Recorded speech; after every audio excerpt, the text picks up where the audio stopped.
നാമത്തിൽ ഗുരുമണ്ഡലത്തെക്കുറിച്ച് പറയുന്നുണ്ടല്ലോ. നിങ്ങൾ ലളിതാ സഹസ്രനാമത്തെ പറഞ്ഞിരിക്കും. ഇനി എന്ത് ചെയ്യുന്ന വെച്ചാൽ നിങ്ങൾ ഒരു ലിസ്റ്റ് ഉണ്ടാക്കുക. മൂലാധാര, സ്വാധിഷ്ഠാന എല്ലാത്തിനും ഒരു 5 ലൈൻ ഗ്യാപ്പ് വിട്ട് ഒരു നോട്ടിൽ എഴുതിയിട്ട് ഇനിയും പഠിച്ചാൽ മൂലാധാര എന്ന് വെച്ചാൽ ഒவ்வொரு ആധാരത്തിനും ഒരു 4 ലൈൻ വരും. ഒவ்வொரு ആധാരത്തിലും 4 ലൈൻ വരും.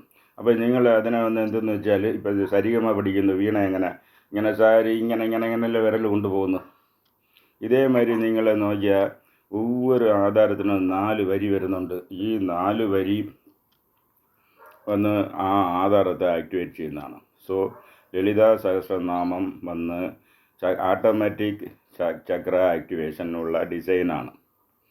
ഓട്ടോമാറ്റിക് സഹജമായിട്ടുള്ള സഹജസ്ഥിതി യോഗ എന്ന് പറയാം. എന്ന് വെച്ചാൽ ഓട്ടോമാറ്റിക്. അതുകൊണ്ടാണ് കാലത്തും വൈകുന്നേരം ലളിതാ സഹസ്രനാമം പഠിക്കുന്ന ഒരു പഴക്കം വന്നത്. 82-ൽ ഞാൻ കേരളത്തിലുണ്ടായിരുന്നു. 82-ൽ ഞാൻ കേരളത്തിലിരിക്കുമ്പോൾ എന്തെന്ന് വെച്ചാൽ നിങ്ങൾക്ക് വന്ന് എല്ലാ വീടുകളിലും മലബാർ ഏരിയയിൽ എല്ലാ വീടുകളിലും വന്ന് കാലത്ത് വൈകുന്നേരം കേൾക്കാം. അപ്പോൾ അപ്പോൾ ഓട്ടോമാറ്റിക്കായ ഇതാണ്. ഇതെല്ലാം പറയുന്നു. ഗുരുമണ്ഡലം പറയുന്നുണ്ട്, നിരാധാരം പറയുന്നുണ്ട്, അതിൻ്റെ പരമാണ് വന്നത്. പക്ഷേ ഗുരുമണ്ഡലത്തിനെ കുറിച്ച് എത്ര ഡയമെൻഷൻ എന്ന് പറയുന്നത് തിരുമന്ത്രത്തിലാണ്, വേറെ എവിടെയില്ല. തിരുമന്ത്രത്തിലാണ് 12 ഇഞ്ച് ഡയാറുള്ളത്. ഹൈറ്റ്, റേഡിയസ് എല്ലാം ഇതൊന്ന് 6 ഇഞ്ച് റേഡിയസിലുള്ള ഒരു ഗ്ലോബാണ്. അത് ഗോൾഡൻ ട്രാൻസ്പാരൻറ്റ് ഗ്ലോബ്. അതിൻ്റെ അകത്ത് നടരാജൻ നൃത്തം നടന്നുകൊണ്ടിരിക്കുന്നു. ഇതൊക്കെ വന്ന് തിരുമന്ത്രത്തിലാണുള്ളത്. അത് മാത്രമല്ല, ശ്രീചക്ര സിംഹാസനേശ്വരി അതിൻ്റെ അകത്ത് ഇരിക്കുകയാണ്. ശ്രീചക്രം ഉണ്ട്, മഹാമേരു ഉണ്ട്. അത് ഗ്ലോബൽ ശ്രീചക്രം കേട്ടിട്ടുണ്ടോ? ഗ്ലോബൽ ഫാമിലുള്ള ശ്രീചക്രം ഈ ഗുരുമണ്ഡലത്തിലിരിക്കുന്നു. അത് എവിടെയെങ്കിലും ഉണ്ട്, കേട്ടിട്ടുണ്ടോ നിങ്ങൾ? അത് അറിഞ്ഞോളാം. തിരുമന്ത്രത്തിലിരിക്കുകയാണ്. ഇതൊരു ഗ്ലോബൽ ശ്രീചക്രം. അതിൽ 144 ട്രയാങ്കിൾ. 140 ഒவ்வொரு ട്രയാങ്കിളും ഓംകാറിൽ എഴുതിയിട്ടുണ്ട്. അത് വന്ന് റൈറ്റ് ടു ലെഫ്റ്റ് ജെൻസിനും ലെഫ്റ്റ് ടു റൈറ്റ് ലേഡീസിനും അത് ഒന്ന് റൊട്ടേറ്റ് ആയിക്കൊണ്ടിരിക്കുന്നു. റൈസിങ് ഡിവൈൻ മ്യൂസിക് തിരുമന്ത്രത്തിൽ ഇരിക്കുകയാണ്. അപ്പോൾ 2D എന്ന് പറഞ്ഞാൽ നിങ്ങൾ തകിടിൽ വരയ്ക്കുന്ന ശ്രീചക്രം, 3D എന്ന് പറഞ്ഞാൽ നിങ്ങൾ മഹാമേരു ചെയ്യുന്നത്. ഇപ്പോൾ ഇത് ഗ്ലോബൽ കറങ്ങുന്നുണ്ട്, റൈസിങ് ഡിവൈൻ മ്യൂസിക്. അങ്ങനെ ഒരു ഇൻഫർമേഷൻ അതിനെയാണ് നിങ്ങൾ ആക്ടിവേറ്റ് ചെയ്ത് ഇന്നലെ. അപ്പോൾ അതിൽ ബ്ലിസ്ഫുൾ എക്സ്പീരിയൻസ് ഉണ്ടാവും. അതിലൊന്ന് സ്പ്രിങ് ലൈക്ക് എനർജി അങ്ങനെ വന്ന് മിഡ് ബ്രെയിനിൽ കണക്റ്റായി ആനന്ദം ഉണ്ടാവും. ഇത് ഇന്നലെ നോക്കി. ഇപ്പോൾ നിരാധാരത്തെക്കുറിച്ചും അവിടെ പറയുന്നുണ്ട്. പക്ഷെ നിരാധാരം എന്നുള്ള വേർഡ് യൂസ് ചെയ്യുന്നതിൽ എങ്ങനെ ഇരിക്കും എന്നുള്ളത് ശൈവ സിദ്ധാന്തത്തിലാണ് ഇരിക്കുന്നത്. നിരാധാര എന്ന് പറയുന്നത് ഇത് 12 ഇഞ്ച് ഹൈറ്റ്. ഇതിനെ സഹശിര തള മലർ എന്ന പേര് തമിഴിൽ ഗുരുമണ്ഡലത്തിന്. അതിൻ്റെ മേലെ 4 ഇഞ്ച് മേലെ ഈ ഗുരുമണ്ഡലം 12 ഇഞ്ച്, അതിൻ്റെ തൊട്ട് 4 ഇഞ്ച് മേലെ ആണ് ഈ നിരാധാരം ഇരിക്കുന്നത്. ഈ നിരാധാരം എന്ന് പറഞ്ഞാൽ ആധാരം വിത്തൗട്ട് എനി സപ്പോർട്ട്. ആധാരം വിത്തൗട്ട് എനി സപ്പോർട്ട്. അതാണ്.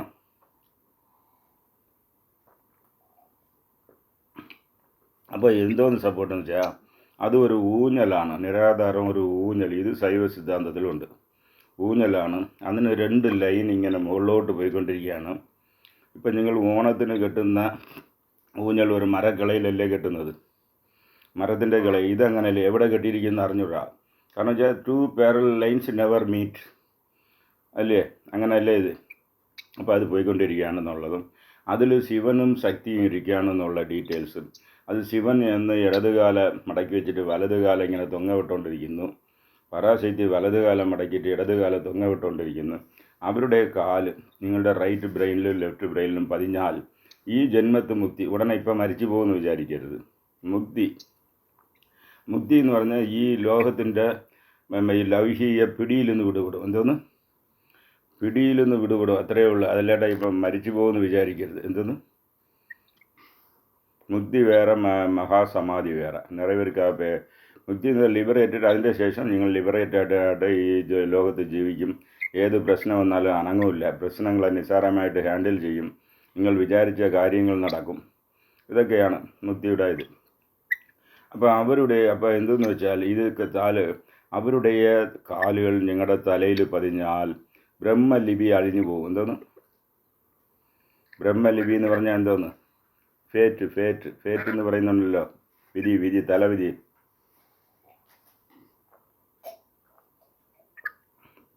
തലവിധി എന്ന് ഒന്ന് പറയുന്നുണ്ടല്ലോ. തലവിധി എന്ന് പറഞ്ഞാൽ എന്തോന്ന്? Default brain setting. എന്തോന്ന്? തലയെഴുത്തെന്ന് പറഞ്ഞാൽ default brain setting.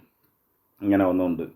Default brain setting എന്ന് വെച്ചാൽ നിങ്ങളുടെ പാസ്റ്റ് കർമ്മത്തിനെ വെച്ചിട്ടാണ് ഈ ജന്മം അമയുന്നത്. ഇപ്പം നിങ്ങൾ പൂജാരിയായിട്ട് ഇരിക്കാൻ കാരണം പാസ്റ്റ് ജന്മത്തിൽ ചെയ്ത പുണ്യമാണ്.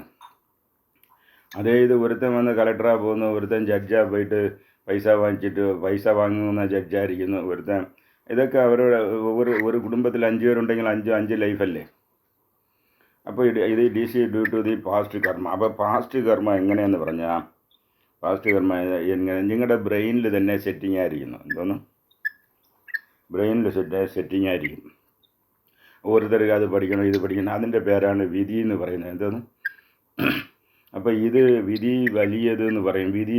വിധിയെ മീറി പോകാൻ നോക്കില്ല. പക്ഷേ അതിനെ നിങ്ങൾ ഈ ജന്മത്തിൽ ചില കറക്ഷൻ ഉണ്ടാക്കാം. എന്തോന്ന്? കറക്ഷൻ ഉണ്ടാക്കുക എന്ന് പറഞ്ഞാൽ അതാണ് കർമ്മത്തിലുള്ള ആഹാമ്യ വിന എന്നൊരു വിനമുണ്ട്. ആഹാമ്യ വിന എന്ന് ഈ ജന്മത്തിൽ ചെയ്യുന്നത് പഴയ ജന്മത്തിൽ ചെയ്തത് കൊണ്ട് ലൈഫിൽ വന്നതിൻ്റെ പേരാണ് വിധി എന്ന് പറയുന്നത്. ഇപ്പോൾ എന്തെന്ന് ആഹാമ്യ വിന എന്ന് പറയുന്നത് ഈ ജന്മത്തിൽ നിങ്ങൾ പുതുതായി ചെയ്യുന്ന കർമ്മങ്ങളെ കൊണ്ട് ഈ ജന്മത്തെയും മാറ്റിയമയ്ക്കാം, മുക്തിയും കിട്ടും. നിങ്ങൾക്ക് നമ്മൾ ഈ ജന്മത്തിൽ മുക്തി കിട്ടണം, അതിനുവേണ്ടി വർക്ക് ചെയ്യണമെങ്കിൽ ഇപ്പോൾ ചെയ്യുന്നുണ്ടല്ലോ, അതിൻ്റെ പേര് ആഹാമ്യമാണ്. പ്രസൻറ്റ് കർമ്മ.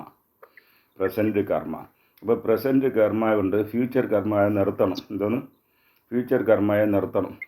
ഫ്യൂച്ചർ കർമ്മ നിങ്ങൾ ഈ ലോകത്തെ വിട്ട് പോകുമ്പോൾ നിങ്ങളുടെ കർമ്മ 0 ആയിരിക്കണം. എന്തോന്ന്? കർമ്മ 0. അപ്പോൾ അതിനുവേണ്ടിയുള്ള വർക്ക് നിങ്ങൾ ചെയ്യണം. കർമ്മത്തെ 0 ആക്കാനുള്ള ഇത് ചെയ്യുമ്പോൾ നിങ്ങൾക്ക് എന്തെന്ന് വെച്ചാൽ അതിൽ ജ്ഞാനം കിട്ടിയാൽ കർമ്മം 0 ആവും. ജ്ഞാനം കിട്ടിയാലും കർമ്മം 0 ആവും. അപ്പോൾ അതിനുള്ള ഇത് നിങ്ങൾ ട്രൈ ചെയ്ത് ഈ ജന്മത്തിൽ അത് കംപ്ലീറ്റ് ചെയ്യണം. അപ്പോൾ അതിനുള്ള ഇതിന് എങ്ങനെ തന്നൈ അറിന്തിടും തത്വ ஞானிகள் முன்னை வினையின் முடிச்சை அவிழ்ப்பார்கள் பின்னை வினையை பிடித்து பிசைவார்கள் ചെന്നൈയിൽ വൈത്ത തിരുവരുളാലെ. ഇപ്പോൾ തമിഴ് പാട്ടായിരുന്നാലും നിങ്ങൾക്ക് ഒരു 90% മനസ്സിലായിരിക്കും. അതായത് തന്നെ അറിഞ്ഞ തത്വജ്ഞാനികൾ പഴയ കർമ്മ ഇത് നൂലുമാരി ചിക്കി കിടക്കുന്ന അവർ പിരിച്ചു വിട്ട് കളയും. എന്തെന്ന്? ഇങ്ങനെ പിരിച്ചു വിട്ട് കളയും. ഫ്യൂച്ചർ കർമ്മം വരാതെ പപ്പടത്തെ പൊടിച്ചമാരി പൊടിച്ച് കളയും. എന്തോന്ന്? അത് എങ്ങനെ? ശിവനെ ധ്യാനിക്കണം. എന്തെന്ന്? ശിവനെ ധ്യാനിച്ചാൽ ഈ പാസ്റ്റ് കർമ്മ ഈസിയായിട്ട് നിങ്ങൾ പിരിച്ച് എറിയും. ഫ്യൂച്ചർ കർമ്മ വരാതെ നിങ്ങൾക്ക് അത് തടയാനും പറ്റും എന്നുള്ളതാണ് പറയുന്നത്. അപ്പോൾ മെഡിറ്റേഷൻ വേണം. അപ്പോൾ മെഡിറ്റേഷൻ നിങ്ങളുടെ പ്രൊഫഷനേ അതാണ്. പൂജ, മെഡിറ്റേഷൻ എല്ലാം. അപ്പോൾ മറ്റുള്ളവർ അപ്പോൾ പ്രൊഫഷൻ 24 hours നിങ്ങൾ ഇത് ചെയ്യുന്നതുകൊണ്ട് നിങ്ങൾക്ക് മുക്തി കിട്ടണം. പക്ഷേ ഡിവോഷനോടെ ചെയ്യണം. എന്തോന്ന്? ഏതോ ഒരു പ്രൊഫഷണൽ മാതിരി ചെയ്യാതെ ഡിവോഷനോടെ ചെയ്താൽ ഈ ജീവിതത്തിൽ മുക്തി കിട്ടും. പല ജന്മങ്ങളിൽ നിങ്ങൾ പല ക്ഷേത്രങ്ങളിൽ പോയാൽ വരുന്ന ഭക്തന്മാരൊക്കെ വലിയ കോടീശ്വരനാ ഉയരുന്നു. പൂജാരി പഴയ സ്റ്റേറ്റസിലിരിക്കുന്നു. കാരണം എന്ത്? അവർ വരുന്ന ഒരു 100-200% ഡിവോഷനോടെ അവർ കുമ്പിട്ടുകൊണ്ട് പോകുന്നത്. നിങ്ങൾക്ക് ഡെയിലി ചെയ്ത് ഡിവോഷൻ കുറഞ്ഞു പോകുന്നു. ഇത് ഒരു മാറ്റർ ഓഫ് ഫാക്ട് വേ, ഒരു റൂട്ടീൻ. കാലത്ത് പോകണം, നടയെ തുറക്കണം, ഇങ്ങനെ ഒരു റൂട്ടീനായി അത് ഭക്തിയോടെ നിങ്ങൾ ചെയ്താൽ ഈ ജന്മത്തിൽ ഇപ്പോഴേ നല്ല എലിവേഷൻ കിട്ടും. നിങ്ങൾ പൂജാരിമാരുള്ള ദീക്ഷിതർ ബുക്കുകൾ എഴുതിയിട്ടുണ്ടല്ലോ, നിങ്ങൾ എന്ത് എഴുതാത്തത്? അപ്പോൾ ബുക്കുകൾ എഴുതുന്ന ദീക്ഷിതരുണ്ട്. എന്തോന്ന്? മുരുകനെ പറ്റി കന്തപുരാണം എഴുതിയത് ഒരു പൂജാരിയാണ്. അതേമാതിരി അപ്പോൾ നിങ്ങൾ ഇതിൽ ഇരുന്നിട്ട് ആ ഡിവൈനിൽ ഈ ഫീൽഡ് തന്നെ നിങ്ങൾക്ക് വന്നിട്ടുള്ളത്. അപ്പോൾ ഈ ഫീൽഡിൽ റിസർച്ച് ചെയ്ത് യന്ത്രങ്ങൾ പുതുസാக ഉണ്ടാക്കുക, മന്ത്രങ്ങൾ ഉണ്ടാക്കുക, മുദ്രകൾ ഉണ്ടാക്കുക, ജനങ്ങളുടെ പ്രോബ്ലം സോൾവ് ചെയ്യുന്നത് ഏതാണ് ബെസ്റ്റായിരിക്കും നിങ്ങൾ സെലക്ട് ചെയ്യണം. യന്ത്രങ്ങളിലുണ്ട് ഏത് പ്രശ്നത്തിന് ഏത് യന്ത്രം, അതിന് നൈവേദ്യം മന്ത്രം എന്തുകൊണ്ട് ലിസ്റ്റ് എൻ്റെ അടുത്തുണ്ട്. അപ്പോൾ അതൊക്കെ നിങ്ങളുടെ കയ്യിലിരിക്കണം. 1000 ഇത് അത് സെലക്ട് ചെയ്യണം. ഒരാൾ വരുന്നു, അവൻ്റെ ഹൈറ്റ്, അവൻ വെയിറ്റ്, അവൻ്റെ നാള്, നക്ഷത്രം, അവൻ്റെ പ്രശ്നം, അങ്ങനെ തിരക്കിയാൽ ഈ യന്ത്രം ഈ പൂജയിൽ വെച്ചാൽ മതി. വരുന്നതിൻ്റെ ലിസ്റ്റൊക്കെ എൻ്റെ അടുത്തിരിക്കുന്നത്, അത് നിങ്ങൾ വച്ചിരിക്കണം. അപ്പോൾ ഒരു സൊല്യൂഷൻ, ഒരു ചർച്ചിൽ father he's in contact with all the families. അത് അതേമാതിരി പൂജാരി അത് ആ പണി ചെയ്യുന്നില്ല. അതാണ് കാര്യം. പൂജ ചെയ്യുന്നു പോകുന്നു. വരുന്ന ഭക്തന്മാരുടെ ഒരു കോണ്ടാക്റ്റ് ഡെവലപ്പ് ചെയ്താൽ പല രീതിയിലും അത് ഹെൽപ്പായിരിക്കും. ഇത് വരുന്ന ഭക്തനുക്കും പൂജാരിക്കും ഏതൊരു കോണ്ടാക്റ്റും ഇല്ല. വരുന്ന ഒരു ഭക്തനുക്കും ഇന്നൊരു ഭക്തനുക്കും ഏതൊരു കോണ്ടാക്റ്റ് ഇല്ല. ശബരിമലയിൽ വന്ന് 5 കോടി ജനങ്ങൾ വന്നാലും ഒരുത്തർക്ക് ലിങ്കില്ല. അപ്പോൾ ഒരു ഇത് വേണം. എന്നാൽ എക്കണോമിക്കൽ പൊളിറ്റിക്കലായിട്ടും ഡെവലപ്പ് ചെയ്യാം. എന്തോന്നു? അപ്പോൾ അതിനു വേണ്ടിയുള്ള സംവിധാനം ചെയ്യണം. സോ നിരാധാരത്തിൽ ശിവന് ശക്തിയിരിക്കണം. മന്ത്രം ശിവശിവ. മുദ്ര ഇത് ഈ മുദ്ര ഇങ്ങനെ മുദ്ര തൂക്കി പിടിക്കണം. ഇതിൻ്റെ മുദ്രയുടെ പേര് ഉദാന മുദ്ര. ഇങ്ങനെ തൂക്കി പിടിക്കണം. ഈ തൂക്കി പിടിച്ചിട്ട് ശിവശിവ എന്നുള്ള മന്ത്രവും ചെയ്തിട്ട് നിങ്ങൾ ധ്യാനം ചെയ്ത 2 വിരലിൽ കൂടെ കറണ്ട് ഇറങ്ങി വരും.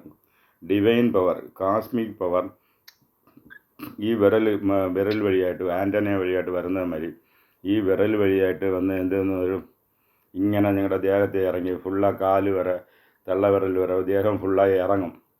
അതുമാത്രമല്ല ഒരു വൈറ്റ് ലൈറ്റ് കാണാം. ശിവശക്തിയുടെ ദർശനം കിട്ടും. ഡീപ്പ് റിലാക്സേഷൻ കിട്ടും. ഡീപ്പ് റിലാക്സേഷൻ എന്ന് വെച്ചാൽ ഒരു ജന്മത്തിന് ഇന്നൊരു ജന്മത്തിന് ഇടയിൽ ഒരു റിലാക്സേഷൻ ഉണ്ട്. ഒരാൾ മരിച്ചു പോയാൽ അടുത്ത ജന്മം എടുത്ത ഡീപ്പ് റിലാക്സേഷൻ, അതിൻ്റെ പേര് അബ്ലിവിയാണ്, സകലവും മറക്കുന്നത്. ഈ പണിയാണ് മഹേശ്വരൻ ചെയ്യുന്നത്. എന്തോന്ന്? ശിവൻ എന്ന് പറഞ്ഞാൽ എല്ലാവരും നിങ്ങൾ രുദ്രനാണ്. ശിവൻ വന്ന് ബ്രഹ്മാവും ശിവൻ്റെ അംശം, വിഷ്ണുവും ശിവൻ്റെ അംശം, രുദ്രനാണ് ഈ അഴിക്കുന്ന ശിവൻ. ഈ മൈൻഡ് റീഡിങ് പവർ കൊടുക്കുന്നത് മഹേശ്വരൻ. ഇപ്പോൾ ഇങ്ങനെ നിങ്ങൾക്ക് മുക്തി ഇതൊക്കെ കൊടുക്കുന്നത് സദാശിവൻ. അപ്പോൾ ആ രീതിയിൽ ഇരുന്നിട്ടാണ് കൊടുക്കുന്നത്. അപ്പോൾ ഈ ഊഞ്ഞലിലിരിക്കുന്ന പരാശക്തിയാണ് കടേശിയുള്ള പരാശക്തി. അത് 51st മറ്റേ പീഠം രാജമാതംഗീശ്വരി, അവരാണ് ശിവൻ്റെ കൂടെ ഇരിക്കുന്നത്. ഈ നിരാധനം കഴിഞ്ഞാൽ നാളെ പരമാണു, അവിടെ ശക്തിയും ശിവനും ഒന്നായി, ഒരു യൂണിറ്റായി. അപ്പോൾ ലാസ്റ്റ് നിങ്ങൾക്ക് അക്സസിബിൾ എന്ന് രാജമാതംഗീശ്വരി എന്ന് പറഞ്ഞ മധുരൈ മീനാക്ഷി. മനസ്സിലായോ? മധുരൈ മീനാക്ഷി ക്ഷേത്രം എവിടെയൊക്കെ ഇരിക്കുന്നത്? കേരളത്തിൽ എവിടെയൊക്കെ ഇരിക്കുന്നത്? ചക്കുളത്തുള്ളത് എല്ലാ 2-3 സ്ഥലത്തുള്ള മധുരൈ മീനാക്ഷിയുടെ ക്ഷേത്രം തന്നെ. മനസ്സിലായോ? അവിടെ നിന്ന് ഇവർ ആവാഹനം ചെയ്ത് ഇവിടെ കൊണ്ട് പ്രതിഷ്ഠ ചെയ്തിരിക്കുകയാണ്. മനസ്സിലായോ? അവിടെ നിന്ന് റിക്വസ്റ്റ് ചെയ്ത്. അപ്പോൾ അതിൻ്റെ ഇത് വന്ന് നിങ്ങൾക്ക് ഈ ശക്തിയുടെ ദർശനം എല്ലാം കിട്ടി. നിങ്ങൾ വന്ന് മെഡിറ്റേഷൻ നല്ല രീതിയിൽ ചെയ്യുക. ഓക്കെ, ചെയ്യുക. ഞാൻ എന്തിനും നിങ്ങളെ 3 പേരൊക്കെ ചേർക്കുന്ന വെച്ചാൽ ഒരു കമ്മിറ്റി ഉണ്ടാക്കി ഞാൻ ഒരു സിലബസ് ഉണ്ടാക്കി തരാം. ഞാൻ എല്ലാത്തിനും ഒരു സിലബസ് ഉണ്ടാക്കി തരിക. അതിനെ നിങ്ങൾ വെച്ച് ക്ലാസ് എടുക്കണം. അത് നിങ്ങളെ കണ്ട് എല്ലാ ഒരു പൂജാരി അവരുടെ പോയാൽ മന്ത്രം കിട്ടും. അവരുടെ അടുത്ത് പോയാൽ